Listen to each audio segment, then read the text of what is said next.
Assalamualaikum warahmatullahi wabarakatuh. Perkenalkan, nama saya Aditya dengan NIM 230870001. Baiklah, di pertemuan kali ini kita akan membahas tentang administrasi dan supervisi pendidikan, khususnya mengenai pendidik dan tenaga kependidikan atau biasa kita dengar seperti PTK.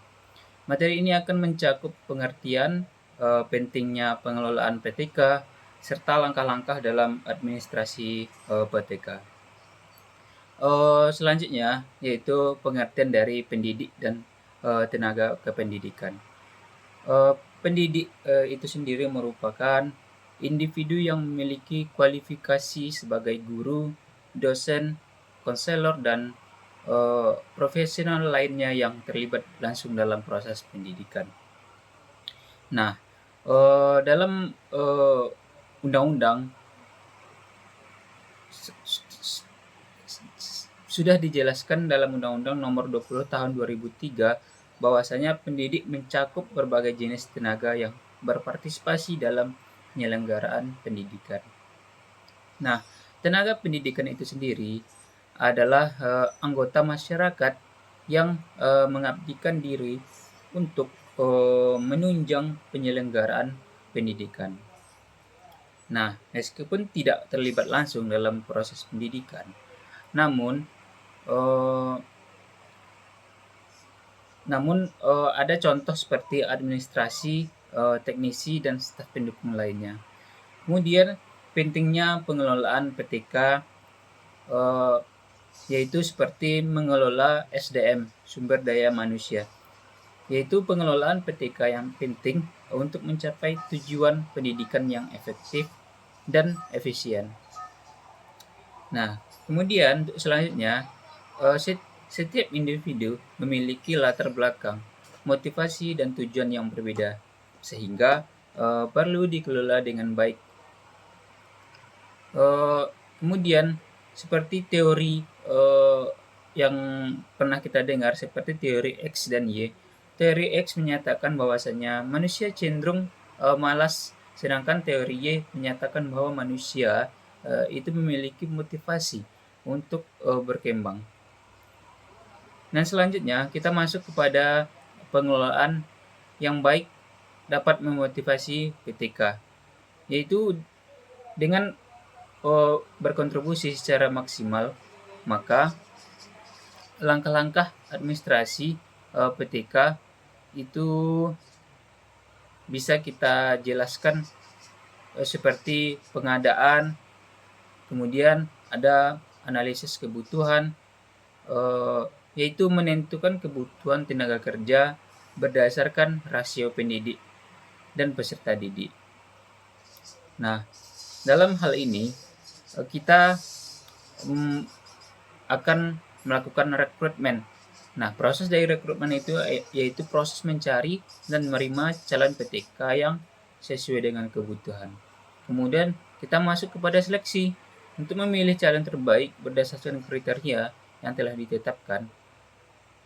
Maka setelah dilakukan penyeleksian, maka akan kita lanjutkan dengan penempatan. Nah, penempatan PTK di posisi yang sesuai dengan kualifikasi dan kebutuhan lembaga.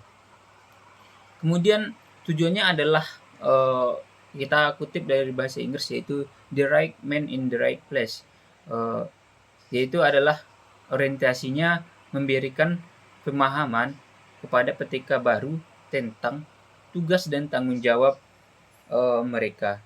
Kemudian secara keseluruhan yaitu membangun rasa percaya diri dan saling percaya di antara anggota baru.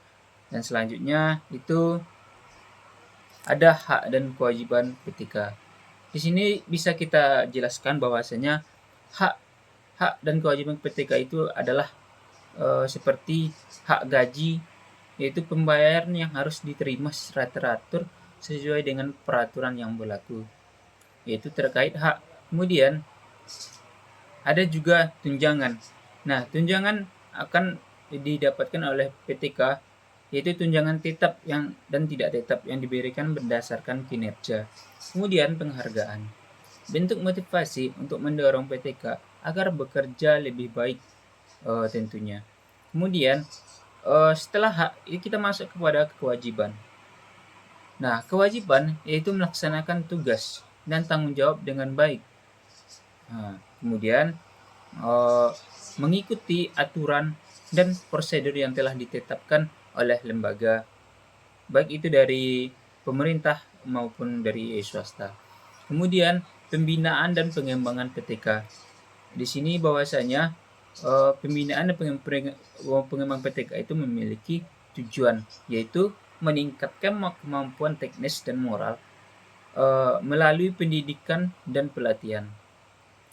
Kemudian ada beberapa langkah uh, yang harus dilakukan untuk menentukan kebutuhan pengembangan. Selanjutnya yaitu mengidentifikasi prinsip belajar. Nah, di sini kita tahu bahwasanya melaksanakan program pelatihan merupakan evaluasi administrasi PTK.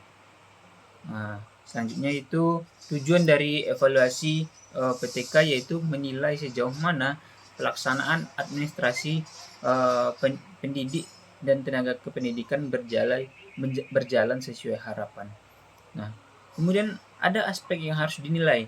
Nah, aspek yang harus dinilai seperti kesetiaan, prestasi kerja, kejujuran, kedisiplinan, kreativitas, dan kepemimpinan.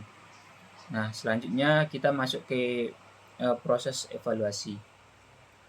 Dari proses evaluasi, kita menggunakan 5W1H, yaitu what, why, where, who, when, how, untuk menilai kinerja pendidik dan tenaga kependidikan.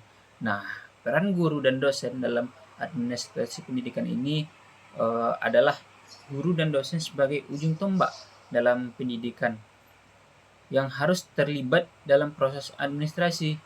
Kemudian, masukan dari mereka itu sangat penting untuk perbaikan dan pengambilan keputusan dalam pengelolaan pendidikan.